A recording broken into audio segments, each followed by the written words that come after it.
MBBS in just 16 lakhs. Kyrgyzstan, Central America, Russia, Georgia. Orbit Global Education. మనం industry గురించి మాట్లాడుకుందాం అనుకున్నాం కాబట్టి సార్ ఓపెన్గా అడుగుతున్నాను. ఫిష్ వెంకట్ని ఎందుకు సార్ ఇండస్ట్రీ అనాథగా వదిలేసింది? ఫిష్ వెంకట్ని ఇండస్ట్రీ అన్నది ఇండస్ట్రీ అంటే ఎవరు అసలు ఫస్ట్ మీరు అది చెప్పండి. డెఫినేషన్ ఆఫ్ ద ఇండస్ట్రీ ఎవరన్నా చెప్తే దాన్ని బట్టి నేను మాట్లాడతాం. డెఫినేషన్ ఆఫ్ ద ఇండస్ట్రీయే తెలియకుండా ఎవరికాళ్ళు ఇండస్ట్రీ అని మాట్లాడతారు. ఎవరు ఇండస్ట్రీ? అది కూడా నా క్వశ్చనే సార్. అంటే ఫిలిం ఛాంబర్ ఇండస్ట్రీనా, నిర్మాత మండలి ఆ ఫిలిం ఛాంబరు, లేకుంటే మా అసోసియేషన్ ఇండస్ట్రీనా? ఎవరు సార్ ఇండస్ట్రీ? ఎవరు ఇండస్ట్రీ కాదు. ఫిలిం ఛాంబర్ ఇండస్ట్రీ అంటే అసలు ఏం లేదయ్యా. ఇండస్ట్రీ అంటే ఏ ఇండస్ట్రీ అయినా ఉంది. ఇప్పుడు ఒక ఇదేమంటారు, ఓ వర్కరుకి ఏదో అయ్యి చచ్చిపోయాడు ఒక ఇండస్ట్రీలో. ఆ ఇండస్ట్రీ యాజమాన్యం ఏదో చేస్తుంది కదా. యాజమాన్యం అతనికి ఉంటే ఇన్సూరెన్స్ ఉంటే ఇన్సూరెన్స్ ఇస్తుంది, లేదంటే ఎక్స్గ్రేషియా ఉంటే ఇస్తుంది, లేదా ఒక ₹1,00,000 5,000 10,000 ఇస్తారు. ఇక్కడ ఇండస్ట్రీ ఒక ఆయన సంగతి మాట్లాడతలేను, నేనే అనుకుందాం కొంచెంసేపు. నేను ఎక్కడ పని చేశాను, వాడు నాకు బాస్. నేను ఎంతమంది దగ్గర పని చేస్తున్నాను. సో ఎవరు ఇప్పుడు నువ్వు చెప్పిన ఆయనకి నాకు సంబంధం లేదు. నేను ఇండస్ట్రీలో ఉన్నట్టే లెక్క. బట్ నాకేం సంబంధం? ఎవరు వచ్చి చేయాలి, ఎవరు వచ్చి ఎందుకు చేయాలి? ఇప్పుడు అందుకే ఇందాక చెప్పింది అదే, ఎవరి జాగ్రత్తలు వాళ్ళు ఉండాలని చెప్పింది అదే. సార్ ఇక్కడ నాది ఇంకో ప్రశ్న, మిమ్మల్ని మధ్యలో ఆపుతున్నందుకు క్షమించండి. అంటే నా ప్రశ్న ఏంటంటే, కోటా గారు చనిపోయినప్పుడు చాలామంది వచ్చారు సార్. అంటే నేను కోటా గారిని ఫిష్ వెంకట్ గారిని ఒకే స్థాయి నేను చెప్పట్లేదు, ఒకే గట్టు నేను కట్టట్లేదు. ఆయన స్థాయి వేరు, అంటే ఆయన అచీవ్ చేసిన విజయాలు వేరు. బట్ ఏ ఇండస్ట్రీ వచ్చింది సార్ కోటా గారి దగ్గరికి? ఆ ఇండస్ట్రీ ఫిష్ వెంకట్ దగ్గరికి కనీసం పరామర్శకు కూడా ఎందుకు రాలేదు? అంటే కోటా గారు ఫ్యామిలీ పరామర్శించారు కాదు. మీరు అర్థం చేసుకోవాల్సిన విషయం ఏంటంటే, కోటా గారు చేసిన సినిమాలు కానీ కోటా గారు చేసిన కంపెనీలు కానీ వేరు.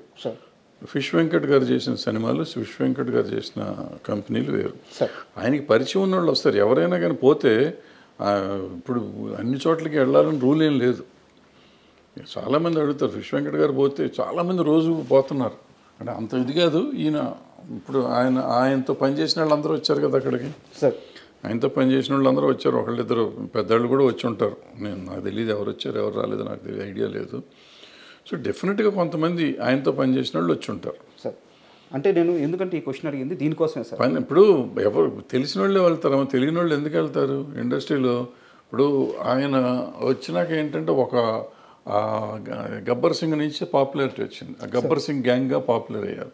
ఆ గ్యాంగ్ అంతా అక్కడే ఉన్నారు పాపం. వాళ్ళే చాలా చేశారని విన్నాను నేను, నాకు తెలియదు. సో వాళ్ళు చేశారు కదా, మరి వాళ్ళంతా ఇండస్ట్రీ కింద ఎందుకు తీసుకోరు మీరు? హెల్ప్ చేసిన వాడిని ఇండస్ట్రీ అనుకోకుండా భరద్వాజ్ రాలేదు, లేకపోతే ఇంకో పుల్లయ్య రాలేదు, ఎల్లే రాలేదు అని మాట్లాడతాం కరెక్ట్ సార్. నీళ్ళల్లో ఒక వ్యక్తి కొట్టుకుపోతున్నప్పుడు ఆ ఇచ్చే చెయ్యి పెద్దదే ఉండాలి కదా సార్. పెద్ద చేతికి ఎందుకు, ఎక్కడి నుంచి వస్తుంది పెద్ద చెయ్యి? ఎక్కడి నుంచి వస్తుంది పెద్ద చెయ్యి? ఇప్పుడు ఈ నీళ్ళల్లో కొట్టుకుపోతున్నాడు, నీళ్ళల్లో కొట్టుకుపోతుంటే ప్రధానమంత్రి ఢిల్లీలో ఉన్నాడు, పెద్ద చెయ్యి ఉంటుంది. ఆయన అక్కడి నుంచి చెయ్యి పెడతాడా? అక్కడ ఒడ్డున నువ్వు ఉన్నావు, ఉంటే నువ్వు కదా చెయ్యి అందిస్తావు. అంటే ఈ ఒడ్డున నువ్వు అందిస్తావా, ప్రధానమంత్రి అందిస్తాడా? దగ్గర ఉన్న వ్యక్తి అందించాలి. ఇప్పుడు ముఖ్యమంత్రి ప్రధానమంత్రి ఎందుకు ఇవ్వలేదని నువ్వు అడిగితే నేను సమాధానం ఎట్లా చెప్తాను? అంటే కాదు సార్, నేను ఈ మొత్తం సినారియో అంతా ఎందుకు ఇంతలా అని అడుగుతున్నానంటే, నాకు ఒక ఆన్సర్ కావాలి. ఇండస్ట్రీలో కొంతమంది ఉంటారు సార్. ఈరోజు నేను ఒక మంచి సీన్ తీసాను, ఇంటికి వచ్చి తాగుతాడు. ఈరోజు ఒక పెద్ద హీరో నన్ను భుజం మీద చేసి పలకరించాడు, వాడు ఇంటికి వచ్చి తాగుతాడు.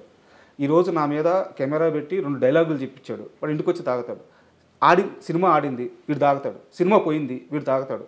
అంటే సినిమాను చూసుకొని మురిసిపోతూ ఆ ఆనందంలో వాడు చెడు అలవాట్లు చేసుకుంటా పోతూ ఉంటే ఫైనల్గా సినిమా వాడిని పట్టించుకోదు. అది అందరికీ తెలియాలి అనే ఉద్దేశంతో నేను మిమ్మల్ని పట్టించుకోరు. పట్టించుకోండి, పైగా ఇండస్ట్రీ వాళ్ళు పట్టించుకుంటారనే తప్పు అసలు. సార్ నేను ఎంతమందితో పనిచేశాను సార్. ఇప్పుడు కోటా గారు ఎగ్జాంపుల్ మీరు చెప్పారు కాబట్టి, కోటా గారు 700 సినిమాలు చేశారు, 750 సినిమాలు చేశారు. సార్ అన్ని భాషల్లో చేశారు, అందరు హీరోలతో చేశారు. చాలా 50, 40, 50 ఏళ్ళ ప్రయాణం ఆయన, సుదీర్ఘ ప్రయాణం. ఆ ప్రయాణంలో ఎంతోమందితో ఆయన అనుబంధం ఉంది ఆయనకి. అందుకని ఆయన దగ్గరికి వచ్చారు అందరూ.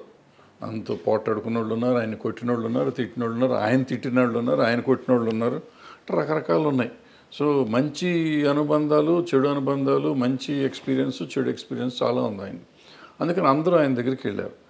మీరు చెప్పిన ఫిష్ వెంకట్ గారి దగ్గరికి ఆయన చేసిన సినిమాలు పరిమితం, ఆయన చేసిన టెక్నీషియన్స్ పరిమితం, ఆయన చేసిన ప్రొడ్యూసర్లు పరిమితం, ఆయన చేసిన యాక్టర్లు పరిమితం. ఆ పెద్ద సినిమాలు 4-5 చేశారు. చేసినప్పుడు ఆ పెద్ద యాక్టర్లు మాత్రమే వాళ్ళు పెద్ద యాక్టర్లకి ఈయన చేసిన సినిమాల లెక్క ప్రకారం చాలా చిన్న యాక్టర్ ఈయన సమబుజ్జి యాక్టర్ కాదు, అంటే కోట శ్రీనివాసరావు గారు అంత పెద్ద యాక్టర్ కాదు. సో వీళ్ళు ఎంతవరకు వస్తారు అనేది నమ్మకం లేదు. బట్ కొంతమంది అతని మీద అభిమానం ఉన్నవాళ్ళు రావచ్చు. ఆయన పనిచేస్తున్నప్పుడు ఆ పలానా హీరో ఆయన అభినందించి ఉండొచ్చు. సినిమా యాక్టర్గా కాబట్టి కొంతమంది డెఫినెట్గా గుర్తుపెట్టుకుంటారు, మర్చిపోయి ఉంటారని నేను నమ్మను. కానీ వాళ్ళందరూ రావాలని ఎక్స్పెక్ట్ చేయటం మన తప్పు అంటాను నేను. మన తప్పు. వాళ్ళు వస్తారు, అది వాళ్ళ సంస్కారం. రావాలా వద్దనేది వాళ్ళ సంస్కారం, వాళ్ళ అవసరం కంటే ఆ సంస్కారం. ఇప్పుడు అక్కడ కోట శ్రీనివాసరావు గారి స్థాయి వేరు, ఈయన స్థాయి వేరు. సో ఈయన స్థాయికి వాళ్ళు రావాలా వద్దా అనేది వేరే సంగతి. రాకపోవటాన్ని పెద్ద మనం తప్పుపడతాం, నేనైతే తప్పుపడతాను. ఒక్కసారి మీ కెరీర్ విషయానికి వస్తే సార్, అంటే మీ సినిమాలు ఎలా ఆడినాయి, వాటి కోసం మీరు ఎంత కష్టపడ్డారు, అవన్నీ కూడా ఒక చరిత్ర సార్. అంటే నా స్థాయి కానీ నా ఏజ్ కానీ వాటి గురించి అనాలిసిస్ చేయడానికి సరిపోదు. నేను వేటి గురించి మాట్లాడట్లేదు. కాకపోతే మీరు ఉమేష్ చంద్ర గారి మరణం చుట్టూ ఒక కథ రాసుకున్నారు. అంటే నా డౌట్ ఏంటంటే మీ నాన్నగారు బ్యాక్గ్రౌండ్ కానీ మీరు ఆ సినిమాలో చూపించిన కథ కానీ రెండు పూర్తి వ్యతిరేక దిశలో ఉన్నట్టు అనిపించింది నాకు. కమ్యూనిజం నుంచి వచ్చిన ఆయన మీ నాన్నగారు. సో మీరు ఈ కథలో మీ భావజాలం మాత్రం వేరే మార్గంలో వెళ్ళినట్టుంది. ఇంతకీ తమ్మారెడ్డి భావజాలం ఏదంటే ఏం చెప్తారు? నేను సమానత్వమే, మనుషులు బాగుండాలి, అందరూ బాగుండాలి అనుకుంటున్నాను నా భావజాలం. అంతకంటే నాకు వేరే సార్ మనిషి అన్న ప్రతివాడు బాగుండాలి, సమాజంలో ఉన్నవాళ్ళు అందరూ బాగుండాలి అనేది నా ఆలోచన. అంతకంటే వేరే ఎక్కువ ఆలోచన లేదు.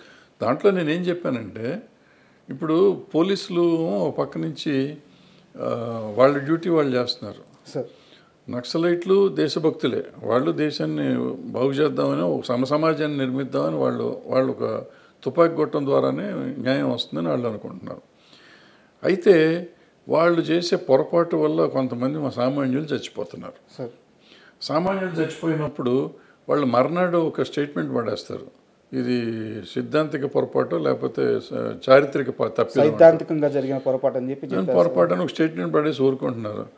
ఎవరిచ్చారు వీళ్ళందరికీ హక్కు చంపుతానికి? ఈవెన్ పోలీసులు కూడా ఇప్పుడు నేను తప్పు చేశాను, క్రైమ్ చేశానండి, మన ఇద్దరం ఇక్కడ కూర్చున్నాం, నేను క్రైమ్ చేసి ఉన్నాను, మీరు ఎందుకో చూస్తానికి వస్తాను లోపలికి వచ్చారు, లేకపోతే ఈ బయట గేట్ దగ్గర ఉన్నారు, మా ఇంటి బయట ఉన్నారు కాబట్టి మిమ్మల్ని కూడా తీసుకెళ్ళి లోపల వేస్తారు, మిమ్మల్ని పడేసి కొడతా ఉంటారు వాళ్ళు నాతో పాటు.